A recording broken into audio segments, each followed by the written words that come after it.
Van গাড়ি ঠিক করতেছি বাড়িতে বসে দেখতে পারতেছেন। আজকে সকালবেলা কাজ যাওয়ার পথে আমার ভ্যান গাড়ির চাক্কার টায়ার টিউব ফুটে গেছিল গা। ওই বিষয়ে একটা ভিডিও দিয়েছিলাম, হয়তো অনেকে দেখছেন। তাই বাড়িতে বসে নিজে ঠিক করতেছি। বাড়িতে পুরান টায়ার আসাল, আপাতত পুরান টায়ার লাগাইয়া কিছুদিন চলি। আমার যে ক্যামেরাম্যান রে দিয়ে আমি নতুন একটা টিউব বানাইছি। নতুন একটা টিউব দিয়ে পুরান টায়ারের মধ্যে নাগামু। যাই হোক, যে দেখতে পারতেছেন টায়ার একদম ফাইটা গেছিল। আজকে সকালবেলা কাজ যাওয়ার পথে এই অবস্থায় ছিল। যাই হোক, বাড়িতে একটা টায়ার আসল পুরান, এই টায়ারটা নাগাইতেছি নতুন একটা টিউব আইনা। নতুন টায়ার নতুন টিউব দিবার গেলে টাকা খরচ হইতো 1000 টাকা। তার কারণে পুরান টায়ার নাগাইয়া কিছুদিন চলতেছি। নতুন একটা টিউব দিতেছি পুরান একটা টায়ারের মধ্যে। নতুন একটা টিউব আনছি, তাও 250 টাকা নিচ্ছে। মেকার কাছে নাগাইলে 300 টাকা খরচ পড়তো। নিজের গাড়ি নিজে ঠিক করতেছি। এই বিষয়ে আপনাদের কাছে কেমন লাগলো কমেন্টে জানাবেন। এই দেখতে পারতেছেন নতুন একটা টিউব লাগাইতেছি পুরান টায়ারের মধ্যে।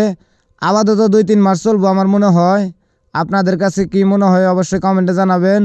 আমার কাম আমি নিজেই করি, সব সময় গাড়ি টুকিটাকি সমস্যা হয় নিজেই মেরামত করি, কারণ নিজেরটা নিজে করলে সর্বোচ্চ বেশি ভালো হয়।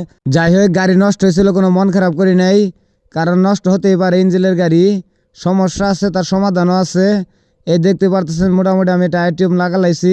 এই গাড়ি তো ঠিক করা শেষ, আপনারা দেখতে পারতেছেন। আমার নিজের গাড়ি নিজে ঠিক করলাম। এই বিষয়ে আপনাদের কাছে কেমন লাগলো অবশ্যই কমেন্টে জানাবেন।